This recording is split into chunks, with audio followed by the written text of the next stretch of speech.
What's up, you guys? Welcome back to the Coachable podcast.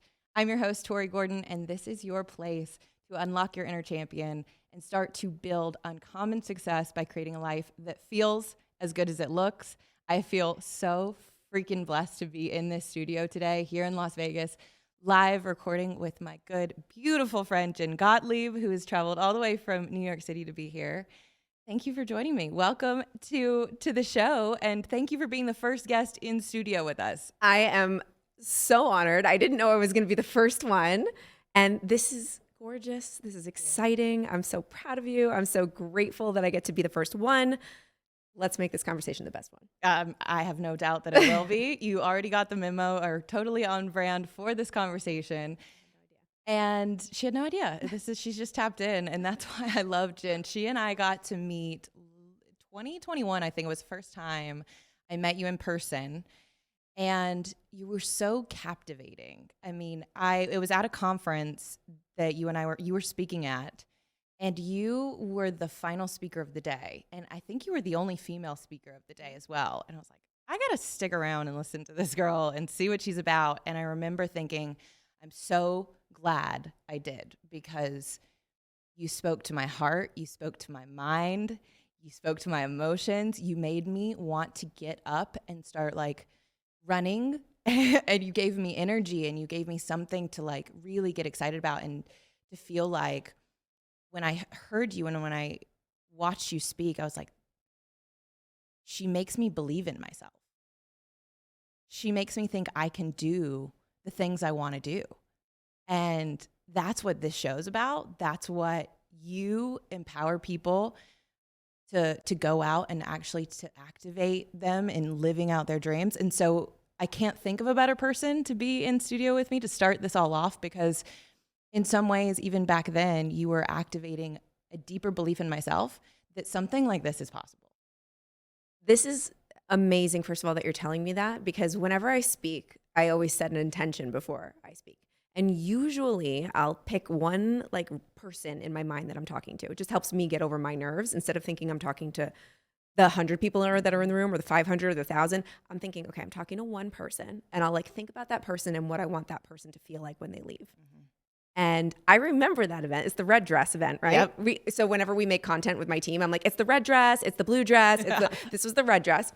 And I remember thinking, I'm talking to that one woman out there, and I want to inspire her to go be seen. Mm-hmm. I want her to get up and leave, and I want her to say to herself, I'm going to go do this now. There's nothing stopping me. And I didn't know who I was talking to. In my mind, it was just this one girl that I envisioned. And then I remember you came up to me and we talked after. And then I had that moment. I have goosebumps right now thinking about it. I could actually get emotional, because I was like, oh my gosh, I fulfilled my intention. Mm. That was what it was for. Yeah. And the fact that we're sitting here right now, and look at what you've done. And I'm not saying it was because you heard me speak and then you came and you did this. No, not at all. But like it's all of the dots that connect. Totally. You know, and because I did my thing to get myself on that stage and made myself visible and like push through my limiting beliefs, then maybe I did one tiny little bit of inspiration for you to help kickstart one piece of action that then eventually got you here. Yeah. Yeah. I mean, I think about where I was a year ago. I was just landing in Vegas. And I remember one of my mentors who records in this studio invited me down to, you know him, David Meltzer, to sit in on some of the shows he was recording. And it was a reference point day for me, just like watching you. It was like, oh, that gives me a reference point, an idea of what's possible. And it was that day that I was like, I am going to have this intention, and I'm going to hold this vision that one day I'm going to be recording in the studio. I love it. And this just makes me think of such an important conversation, which is the conversation of like comparison and FOMO and jealousy. And one of my mentors is Gabby Bernstein. Mm-hmm. I look at her and I'm like, oh my, and I know you've interviewed Gabby. Yep. Gabby's writing the foreword for my book, actually. Amazing and crazy.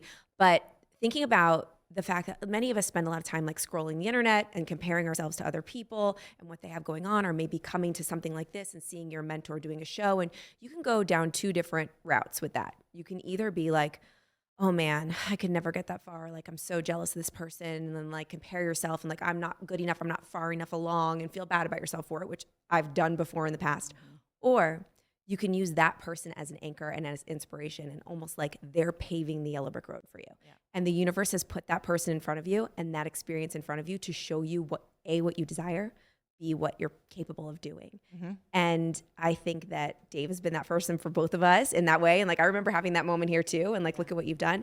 And then people like, Gabby, for me, I remember I saw her speaking in New York City, and I was just like, I had one part of me that was like, oh my gosh, I wish I could do this, but it's so big and it's so like, I could never. And then another piece of me was like, no, this is just showing me what I want and what's possible. And if you can flip that FOMO or that comparison into gratitude and like, I'm so grateful this is showing me exactly where I want to be and exactly what I want, and make it your path, Right.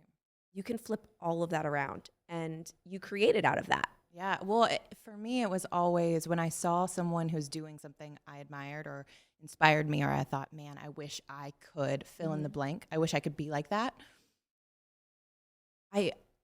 Instead of saying, I wish I could, I started saying, if they can, why can't I? Why not? Why can't I? Like, they're showing me that it's actually possible. And so when I watched you and heard you speak that day, it reminded me of something that I want to talk to you about, which is confidence, because you are someone who is very self-confident. I know you've had your journey with what that looks like, and we're all continuing on a path of self-esteem, a path of self-love, of learning how to feel good in our bodies, to feel good about using our voice and pursuing the things that we, are really excited about. But I think about, as children, we learn how to be confident from the people around us. Because mom and dad are encouraging us along the way, because they're telling us that we can do it. When I think about being confident, it's because I learned, and I had people encouraging me and supporting me when I didn't feel confident. They were like, actually, when you feel a little self-doubt, there's someone that's saying, hey, you've got this. Keep going. Like, I believe in you. And so often we borrow someone else's confidence in us, yes, and make it our own. And that's what you did a little bit for me that day. You speak into the hearts of people, and you activate their own self-belief. Can you talk about your journey with self-confidence, and what has that looked like? Because I know people watching this can look at you now and think, wow, this girl has it all together. She is founder of Super Connector Media. She's been on Broadway. She's done all of these incredible things. I wish I could be like that. What do you say to people out there who are struggling with their self-confidence? Okay, so I want to get into how self-confidence is actually built, but I could probably do that with my story, because I was not always so confident. In fact, I was really lost for a really long time. And my story, this part of my story, would probably stem back to, when I was an adolescent, when I was a teenager, from about 15 years old to, oh my gosh, to young adulthood. I had a severe eating disorder and lots of bouts of depression, and did not know who I was, and found a lot of my worth and a lot of my value in the way that I looked, because I didn't have trust within myself that I was good enough just as I was. And that came from a lot of different things. My parents getting divorced, all the childhood trauma that a lot of us have, or some of us have, in all different types and forms and ways, along little T trauma, big T trauma, all of that. And it really kind of came to be when I was an actress. It really came out and showed itself in a really big way, because when you're an actress, which I was, I moved to New York City to do musical theater and television. And when you're doing that game, you are constantly getting rejected for the way that you look. And the game is, you go into 5-6 rooms every single day, and you stand in front of a camera, and they tell you if you're good enough. Like, you're good enough to get the part or you're not. And I was always like, please pick me, please pick me. Am I pretty enough? Am I tall enough? Am I blonde enough? Am I good enough? Am I talented enough? And most of the time it wasn't, am I talented enough? Most of the time it was really based on what you looked like. So all of that rejection and all of that, me having to prove myself every single day, really based around the way that I looked, really got to me. And I totally lost myself. And I was very, very focused on the outside. And I stopped working on the inside. And I ended up, I I did a Broadway national tour, The Wedding Singer, the Adam Sandler movie, and I traveled all around the country. And that was actually my dream role, that role. I really wanted to book that role. I manifested that role. I tell that story on stage. And when I got home from playing that part, I did feel very confident in my abilities to manifest and my abilities to create things and my ability to go and like crush it for something that didn't have anything to do with the way I looked, really. Because Wedding Singer, I was singing, I was dancing. Like I felt really great about myself. But the crazy thing about confidence and about manifesting and about success and about growth is we can self-sabotage. Right? Like for whoever's listening, I just want you to think about the last time that maybe you started meditating or working out or becoming really successful in your business. And then all of a sudden, for some crazy reason, you stop yourself. Right. And you bring yourself back down. So I did classic self-sabotage. I came back from the tour and I brought myself right back down to where I started before I went on that tour and had that amazing experience. And the next gig that I ended up getting was a TV show on VH1 all about heavy metal music. Now, I was this actress auditioning and auditioning and auditioning, praying for a gig. So finally, oh my gosh, I get this gig, right? And I was all of a sudden the Vanna White of the heavy metal world. Right. I don't like heavy metal music. I still know nothing about heavy metal music. Right. But I was on this show for 5 years.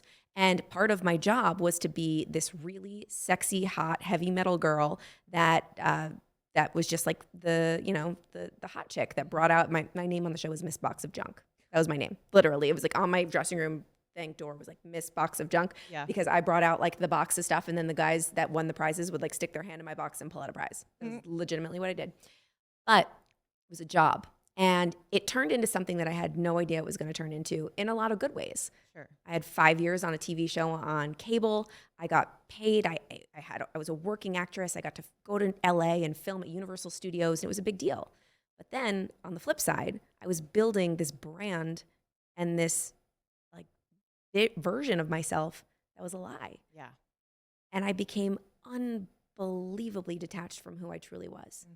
And I started just going back into that, oh, am I good enough for you if I do this, if I dress this way, if I talk this way, and I lost myself completely and lost my confidence. Right. I just want to stop you there because just being in, growing up as a performer, going into these environments where you're having to be picked apart constantly, you become very I imagine self-critical, self-aware, just like conscious of like, am I enough? Am I doing it right? Am I enough of who you want me to be? And did you find that there was like this chameleon sort of identity of like, I'll be whoever you want me to be kind of thing, instead of really sourcing from this is who I am and I'm going to show up as who I am, instead of like, I'll become whatever version you need me to be in order to get or attain X thing? 100%. I was the chameleon. I was an actress. Right. That's what I was conditioned to do. I knew nothing. I didn't know what I know now, which is be yourself, your most authentic. Well, what's your most authentic self? I didn't even know what that was. I knew nothing about that stuff. I'll play the role. It's just tell me what the role is and I'll become that. Exactly. And so these heavy metal guys would come into the dressing room like Slash, like these big rock stars. And secretly, like, I hope some That Metal Show fans are listening to this right now. I had no idea who really any of them were, which was actually a benefit for me because I wasn't like starstruck when they would come in. I would be like, I just Googled you and found out about you 5 minutes ago. And now I'm going to play the part of someone that knows everything about, I was faking it, right? Okay, fine. So we have to do that sometimes, especially when you're an actor, you're playing a role. But the crazy part about this was I wasn't playing a role. I was me. I was Jennifer on a talk show, but I was this version of myself. So I had lost myself. And I really believe, Tori, that when you become out of alignment in your job like that, a lot of the times it'll seep into your life. Totally. And I became totally out of alignment in my life as well, losing my true self. And I was in a toxic relationship. I was in a really deep depression. My eating disorder was like at its peak of where like the worst. If you look at pictures of me from that time, you'll see. And within like a week's time, the universe came in and was like, you know what? I believe this. I believe that the universe, God, I believe in God. God was looking out for me and like came in and was just like, we need to get you back to you. Did you have a moment? Because what you're describing is the epitome of what you would call it misalignment or being out of alignment. And I've experienced this where it's like, I have a life that looks really good on the outside, but it doesn't feel good on the inside. Yeah. So as you're describing that, was there a moment, and if so, what, can you take us through this, where you're like, the role that I'm playing or my life looks a certain way, but I can't go on feeling the way I'm feeling, right? That it doesn't feel the way that it looks to everybody else. And maybe everybody else thinks I'm okay and thinks I should. Because I used to have these moments where it's like, who am I to complain? I'm living this amazing life. I'm living in the penthouse apartment, or I've got this dream job that people would kill for. Am I just why can't I just be happy? Why can't I just, shouldn't I just be grateful? Right? Yeah. And sometimes we talk ourselves into it. We're like, just be happy with what you have, because people would kill to be in your position. But what was there a moment when you're like, actually, it's okay to be honest about this and say, I'm not okay and I'm not happy? And if so, what was that like?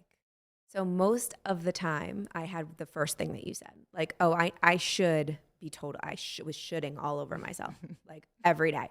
I should be happy with this. I have this perfect on paper relationship. I live in this beautiful apartment. And I knew he was cheating. I knew that it was very bad what was going on behind the scenes. But I was like, turn the other cheek, Jen, turn the other cheek. Like, you've got this TV show, just keep going. You can do it, keep going. Even though there was in my gut, deep down, my intuition, you know that, Tori, like that voice was saying, this is wrong. Get the hell out. This is not right. Everything about this is wrong. I was like, I would just shut it down and I would just keep going, and I would numb out with all the other things. And I would say, nope, it looks perfect on paper. This is exactly what I want. Anyone else would kill for this life. So yes, all of that. But there was a moment, and I share this on stage sometimes. The week that it all came crashing down was, I found out that this boyfriend that I had, that I thought I was going to marry, the perfect on paper guy, you know, hedge fund trader, the whole thing, found out he was cheating on me with our friend. That relationship crumbled in a matter of a couple of days. He was like, you need to get out of the apartment. And my show was canceled. And I basically went from living in this, you know, really beautiful, this gorgeous lifestyle to moving into a tiny little room with a window that faced a brick wall. And I had like 6 other roommates in that apartment. And I'd lost it all basically in a week's time. And keep in mind where my mindset was. I was like, who is Jen? I don't even know who I am. Like, I spent so much time being this version of myself that couldn't have been further from who I was. And I had to start my life over, and I had no idea how. But I posted a photo on Instagram during that week at some point in time of a photo shoot that I was doing. And the caption was like, no place I'd rather be, like so glamorous. Like, I'm so happy doing this photo shoot in like this rocker outfit. But I was hiding my face in all the photos. I had like my hair in front of my face.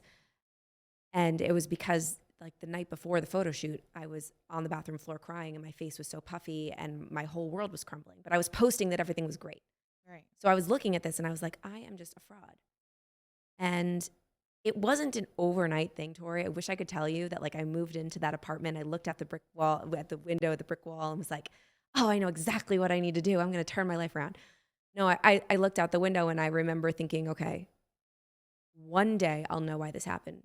But right now, this really sucks. And I would just say, one day I'll know why this happened. One day I'll know why this happened. One day I'll know why this happened. And now, like, it's so cool. Like, this goes back to the dots always connect. There's always a reason. It may not happen that year. It may not happen that week, that month, whatever. It may happen. Who knows when it'll happen. But one day you'll see why the biggest breakdowns are really a breakthrough, or why the shit has to happen for the shift to happen.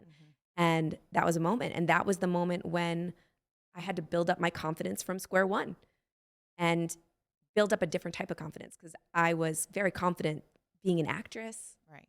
being a character, playing a role, fitting in, being a chameleon, being the person people wanted me to be. But when it came to actually being me and speaking on stage as me and not saying someone else's lines, taking down the mask, I was petrified. And I had to build confidence from the ground up. And I can tell everybody here how that's done. Yeah, and I just want to set the stage for that, because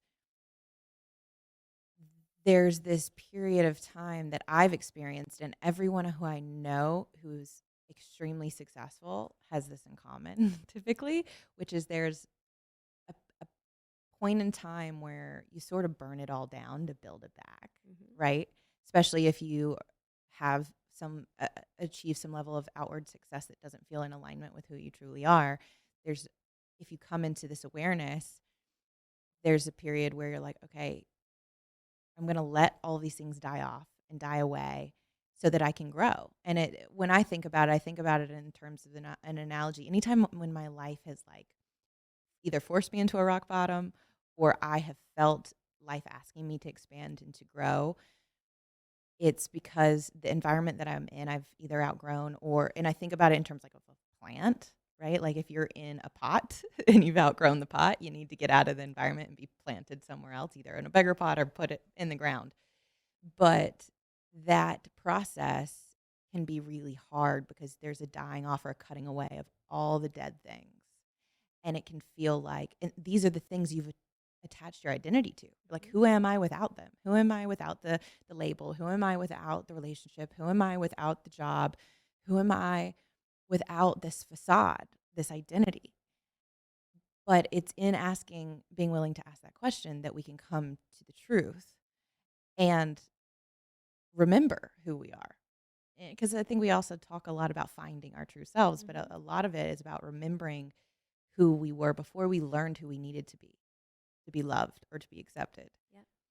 And so I want to set that as the stage for people, because it's like you go into the darkness. When you get planted, you get planted in the darkness. And you often see people like, us up here on the stage or like listening to us, you see like the blossom, you see the flower, you see the success, you see that piece, but you didn't see was the time that it took to germinate and to root and to grow and to come into full form. And so for you, when you're looking outside your window and you're seeing the brick wall, when you're sitting in a tiny ass apartment alone and you're like, what is my life? How did I get here?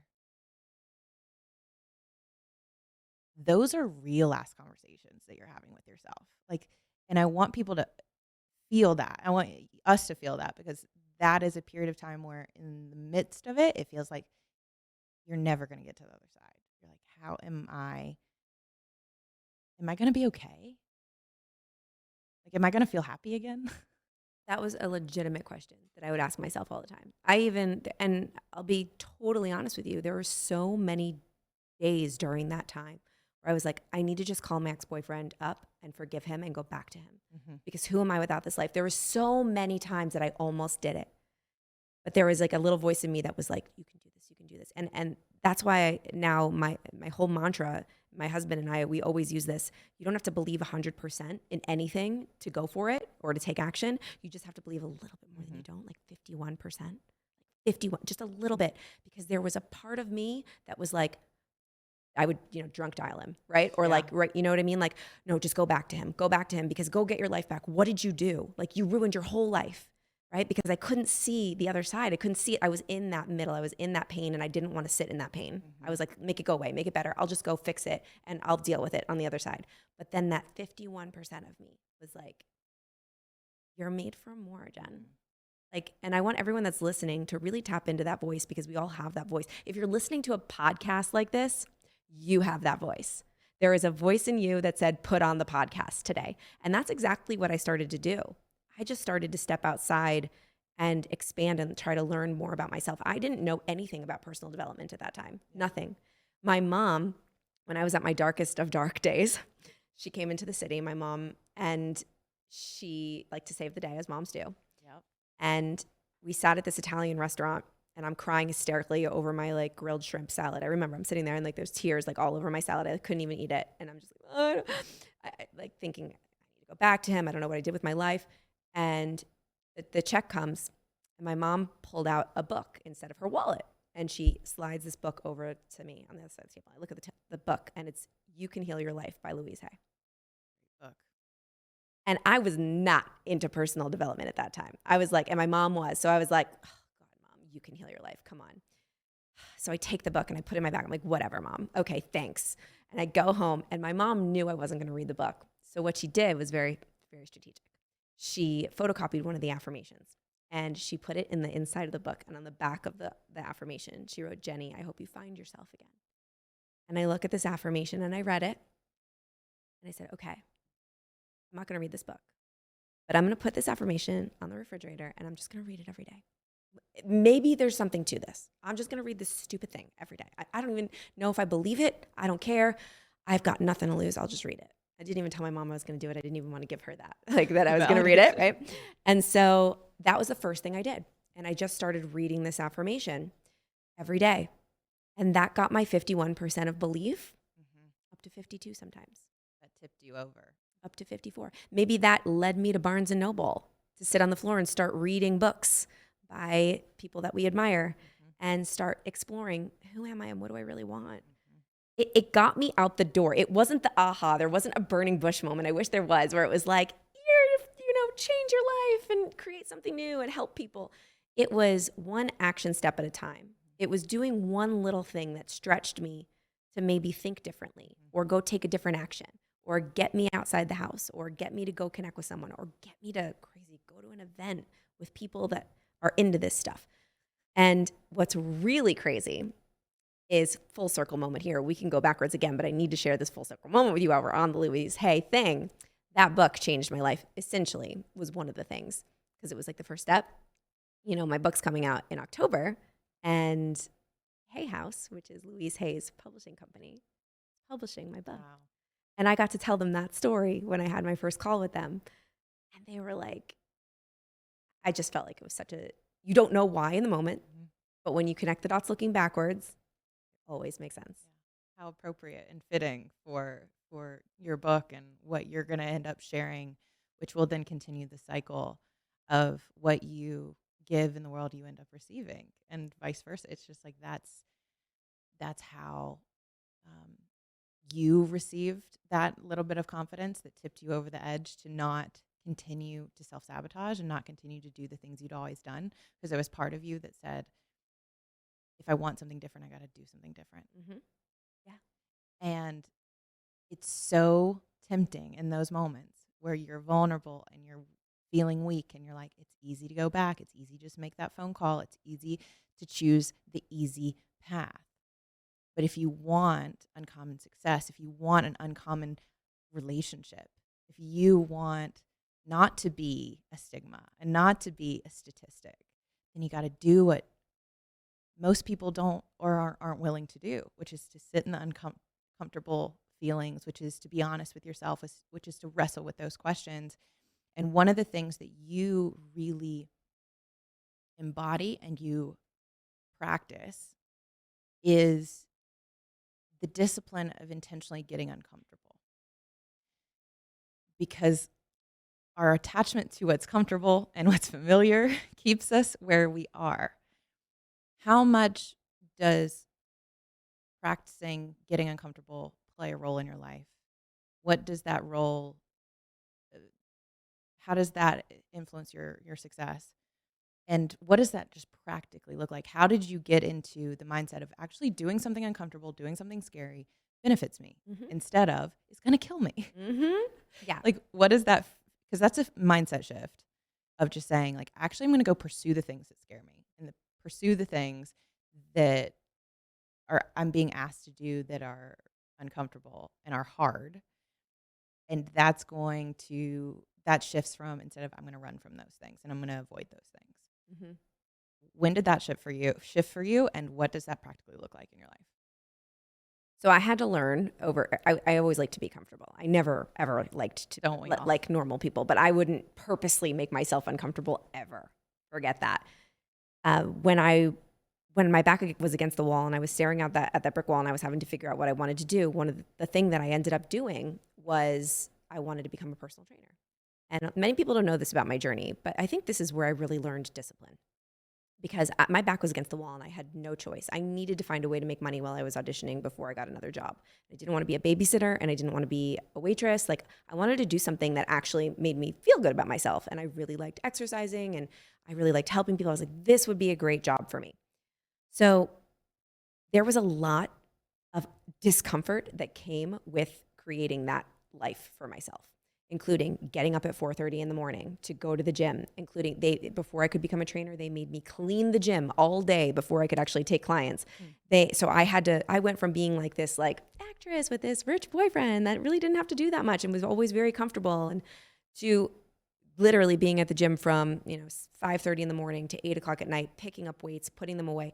But I learned over time from experiencing that discomfort, probably because I had no other choice at that time, and getting to the other side of that discomfort and seeing that that was what was making me successful and that's what was making my life better, to understand that. So I wasn't able to just say words to myself or listen to a podcast or read a book and understand that concept. I had to actually implement it to retrain my mind and retrain, most importantly, my subconscious to understand that when you put in hard work and you are able to be uncomfortable, and you can understand that when you get to the other side and you get in your bed, that discomfort is only temporary and time never stops. But every time you do it, you get better. That's from repetition. That's from consistently sticking with those commitments you make with yourself. That's from developing self-trust. And confidence is self-trust. That's all it is. And if you're somebody that kind of just is on the hamster wheel and always staying in their comfort zone and not really growing and kind of always staying at that level good, it's probably because you haven't developed that trust in yourself that you can do hard things. And the only way to be able to do that is to do hard things and to understand and know that you always have everything that you need to take care of yourself. But we only gain that self-trust by experiencing it. So I started doing real things I didn't want to do. And then I got to a level where oh my God, I'm a trainer now. I have this great job and I've got all these clients. Oh my God, amazing.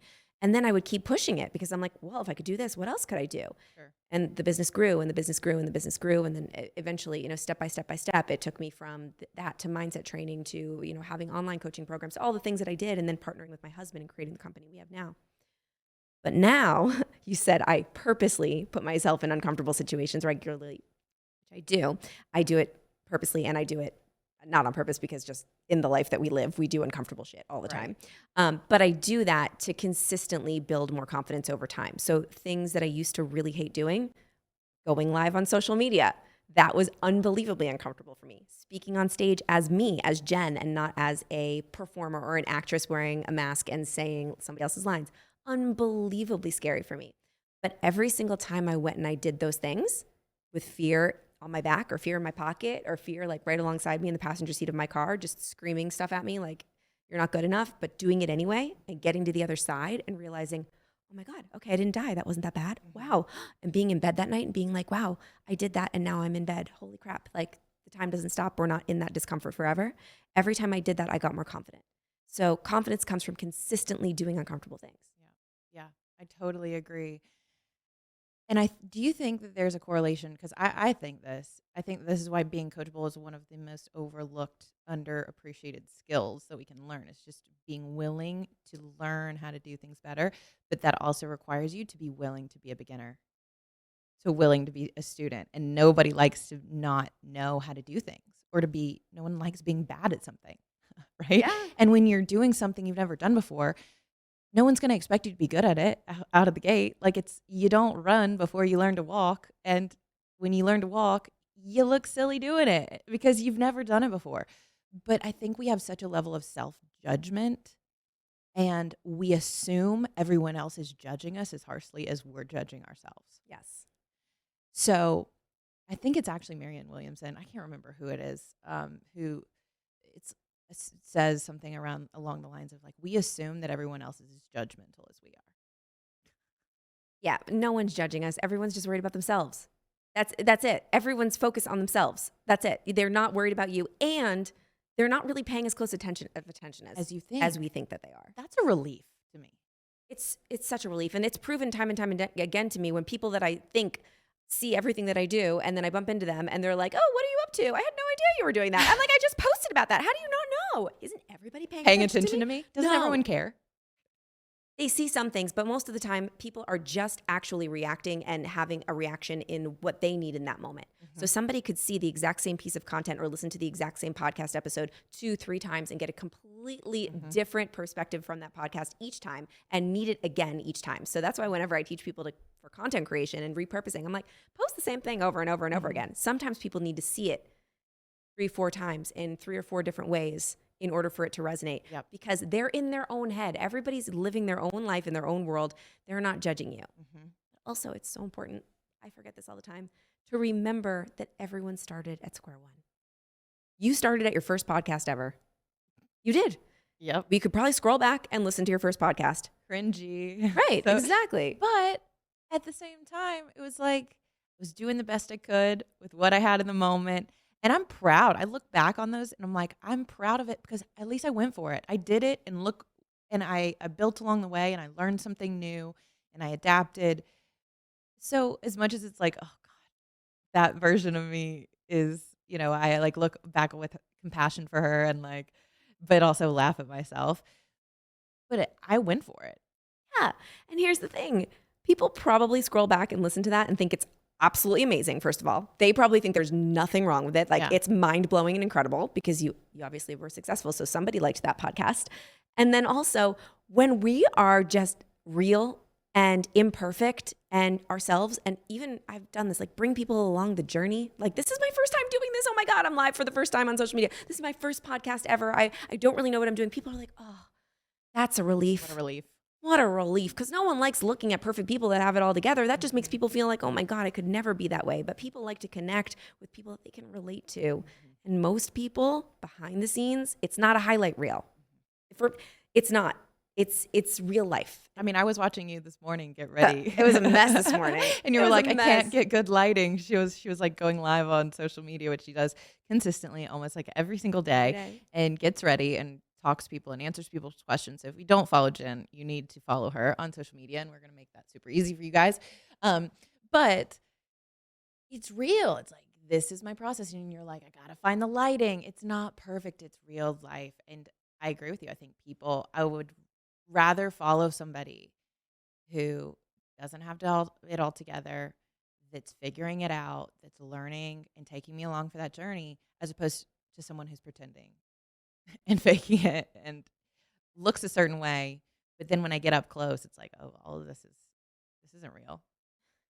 It's so, for me, like, it's just boring. If you think about interesting movies and things that we like to consume, interesting books, they always have characters that are unbelievably like flawed, raw, real, because that's how we are. So if you're someone that, I mean, there's a lot of different types of people in the world. There's people that are actors in big mega movies, right? And like they have a totally different thing going on. And I still think that they should be real and really connect with their followers and people and their fans and everything like that. But like if you're trying to be an expert or someone that is quote unquote an influencer or teach people or coach people or make an impact, I do feel like it is your responsibility to be yourself, because that helps give people permission to be themselves and to really listen. And it's very, very difficult to connect with people if you are just putting on a show. And the other thing that happens when you put on a show, because I know, because I've been there, and you pretend to be somebody that you're not, you create an audience of people that think that you're somebody that you're not. So then you wake up a year later and you're like, these people don't even know who I am. And that's a lot of work to then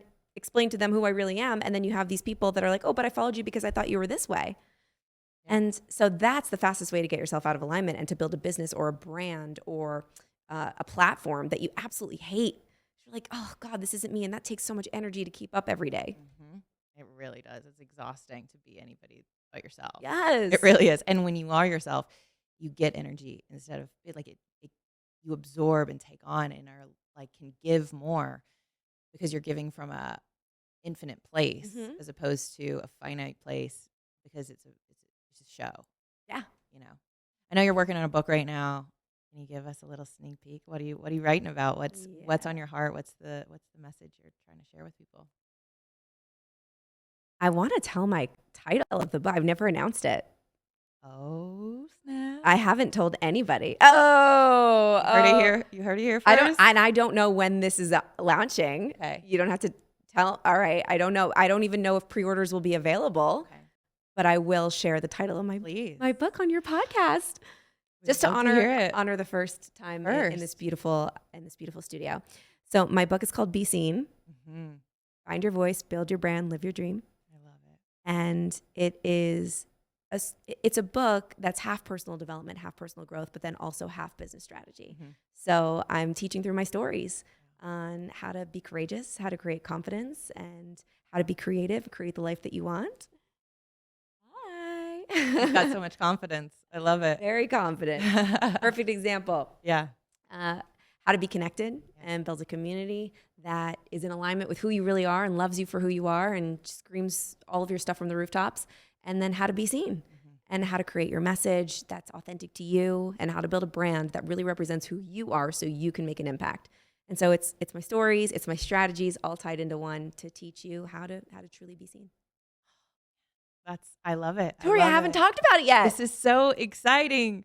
It's so exciting. And thank you for sharing that here and giving us kind of an idea of what you're working on, because I think just that concept alone, being seen, can evoke so many different emotions for people. It can, when I hear you say that, I hear these different versions of me and what that would have evoked for me in different like points in my life, and what I imagine other people might be thinking. When I hear it now, when I hear be seen, what I feel that is an invitation into is true intimacy. Into me you see. Right? Yeah. And I don't think, in what you said, it's an invitation for connection. Mm-hmm. Because I can't connect with you if I can't. That requires presence, and it requires vulnerability, and it requires sincerity and vulnerability. Yeah. Because I'm allowing you to access and see into who I am, and there's risk built into that, but it also allows me not just to be liked for who it's like this exchange for, I'm gonna give up being liked in order to be really loved for who I am. That's so good. Yes, 100%. I mean, the power of being seen, and I love that you said that it is connection. Being seen allows you to truly connect with people. And if I didn't step onto that stage and make myself visible on that day, with there's only men on that stage, I was the only woman, and I had severe imposter syndrome, and I was scared, and I didn't want to step on that stage and be me. And I made that intention. I was like, I'm just talking to that one girl, whoever she is, I'm talking to her, and I'm gonna be me, and I'm just gonna shine, and I'm gonna be so Jenn, right? Because nobody there was really like that. For me to be me on that stage is very different than most of the speakers. And a lot of the time that happens to me. And I always have to check back in and be like, no, I'm gonna be so me, and I'm gonna be seen, because there's one person here that needs me to be visible. Because visibility really is your responsibility. Yeah. And not just being visible and being a show, but being visible for who you truly are, because you never know who you're helping. And if you're not showing up, there's somebody out there that's going to go get the help from somebody else that's not as good and doesn't care as much, because you're not being visible. And so, like, we wouldn't be here right now if lots of different people didn't make themselves seen. Yeah. And somebody that's listening to this podcast right now, because you decided to make yourself visible and build this podcast and build this platform and really be who you truly are, and be so intentional around connecting with your audience and getting really real and opening your heart and being so generous with that. There's lots of, I don't know what your downloads are, probably millions of people that are getting helped by you right now. And if you didn't do that, they would be, who knows, maybe they wouldn't get something that they needed. Yeah. Well, I think back to the person, that inspired me to start this show. And it was somebody shared an episode like this and was like, hey, listen to this. I listened to it. That was the catalyst for so much of my internal self-reflection. And then I just started to listen. I ended up working with that person, hiring that person, going on retreats with that person. It was a snowball, and it changed my life. Somebody, sent me a podcast episode, and what I didn't realize, it was an invitation into a whole new life. Yes.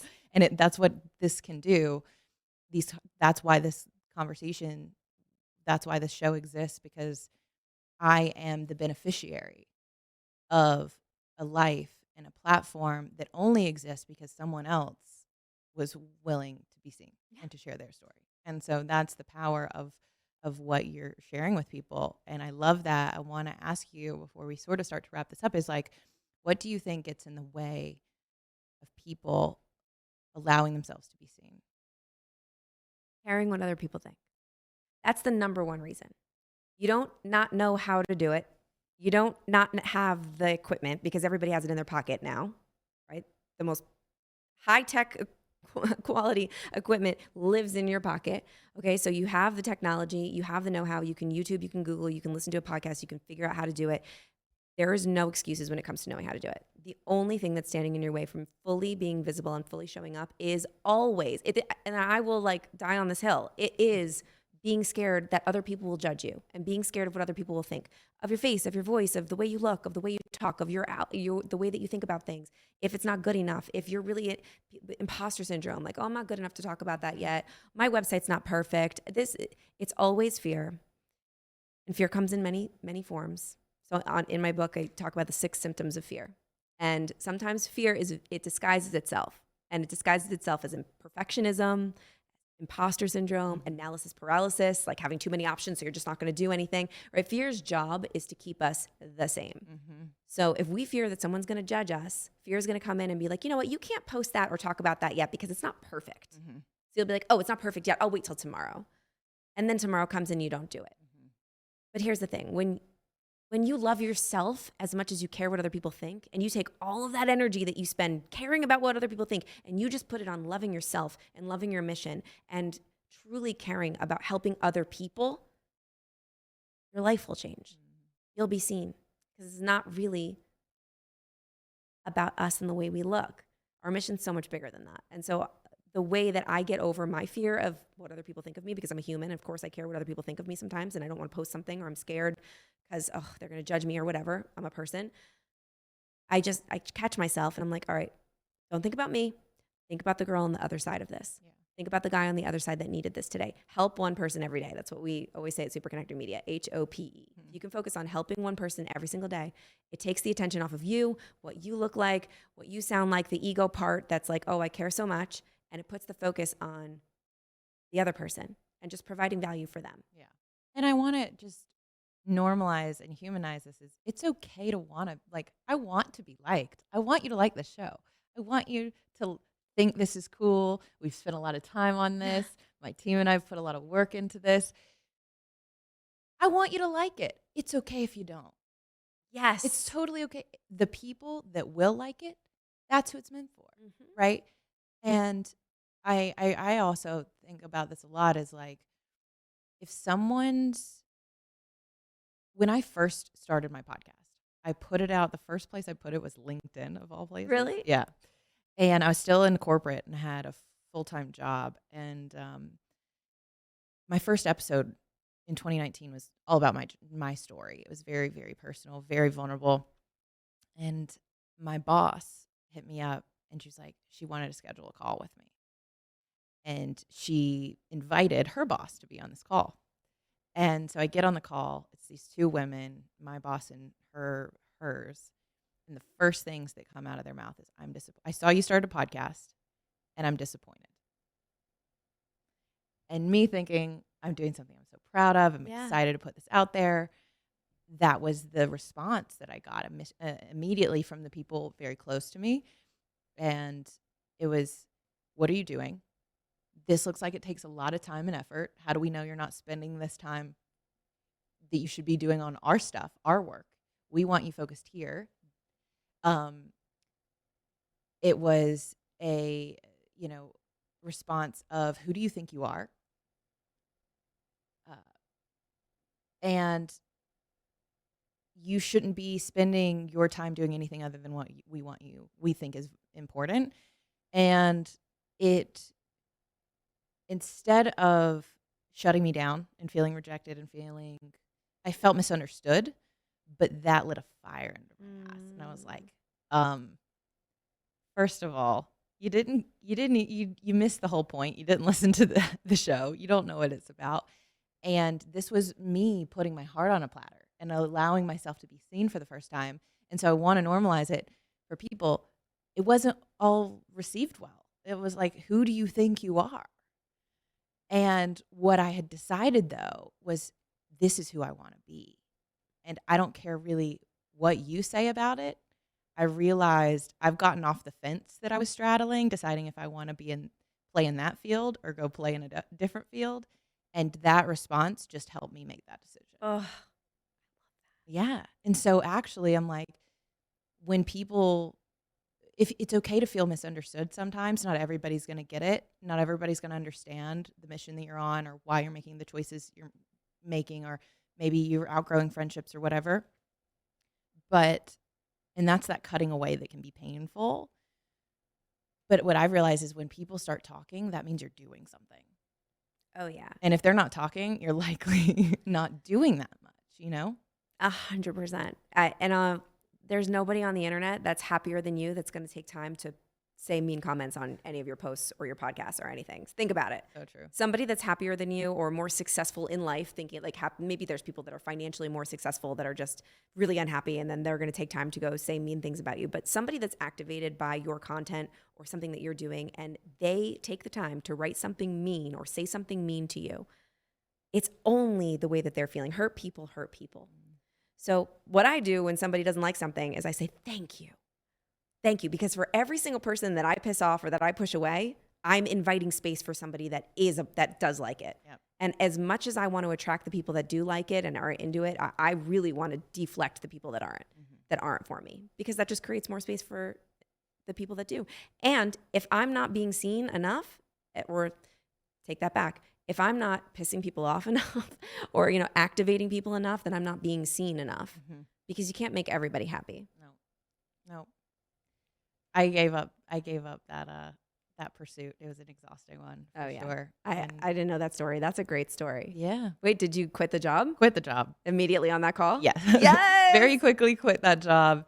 And I had I was living a life that looked really good, didn't feel good.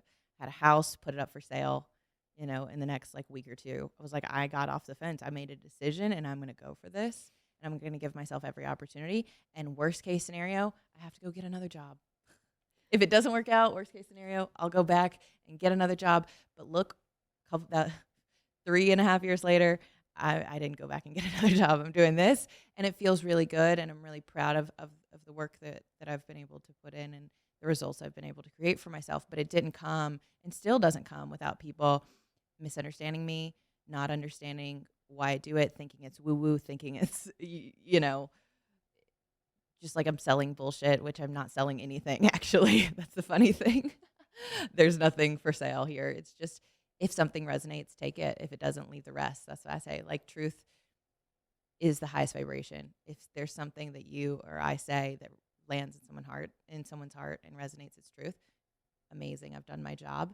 And if it doesn't, that's cool too.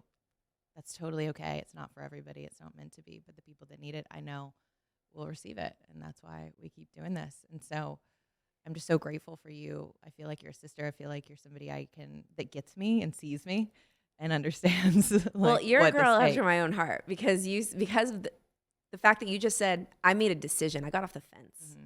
I think something that holds a lot of people back. And again, I also love that you said, take it or leave it. This is my truth. Also, I always say this on my Instagram lives. Anything that I say is simply my truth. You can take it or you can leave it. Yeah. I'm not giving anybody advice or telling them what they should do. I'm just giving my experience. But in my experience, people that stay on the fence, or when I've stayed on the fence in my life and not made a decision, I'm just inviting more indecision into my life. You're just inviting more stuckness into your life.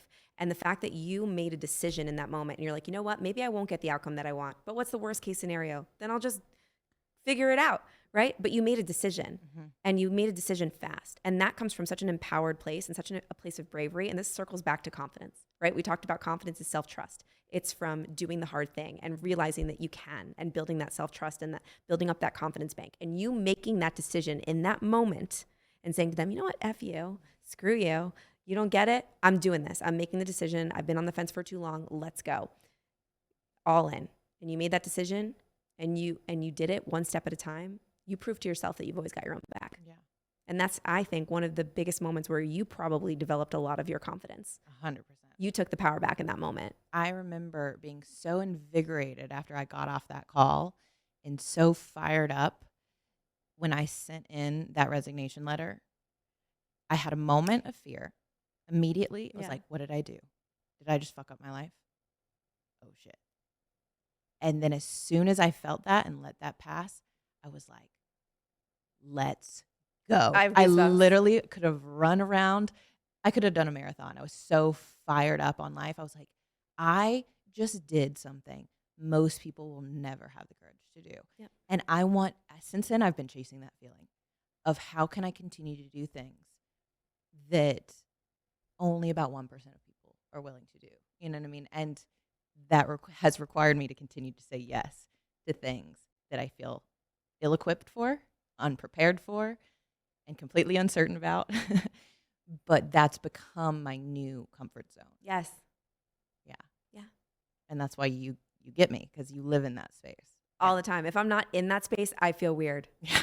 I'm like, oh wait, this is actually uncomfortable. I'm comfortable right now. That doesn't feel right. And that's when I actually lose flow and get stuck. I get the most sad or depressed when I'm not stretching the comfort zone, when I'm not feeling like, ooh, this is scary. I don't know if I can do it. Like I just said yes to something and I have absolutely no clue how I'm going to show up for it.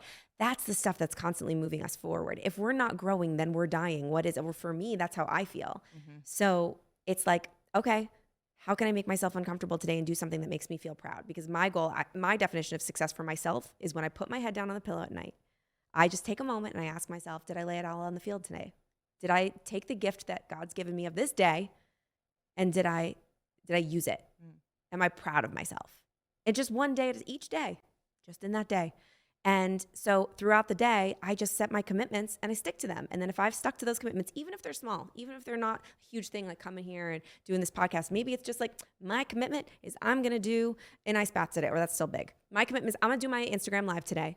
Okay. I don't want to. It doesn't feel right today. I've got a big zit on my chin and I really don't want to be on camera, but I'm going to do it anyway. And that's my commitment. And then when I get in bed, I'm like, oh, I stuck to my commitment. I did it. Good job, Jenny. You did your thing. Yeah. But when I lay down in my bed at night and I'm like, did I stick to my commitments? And I say, oh no, I kind of just like called it in today.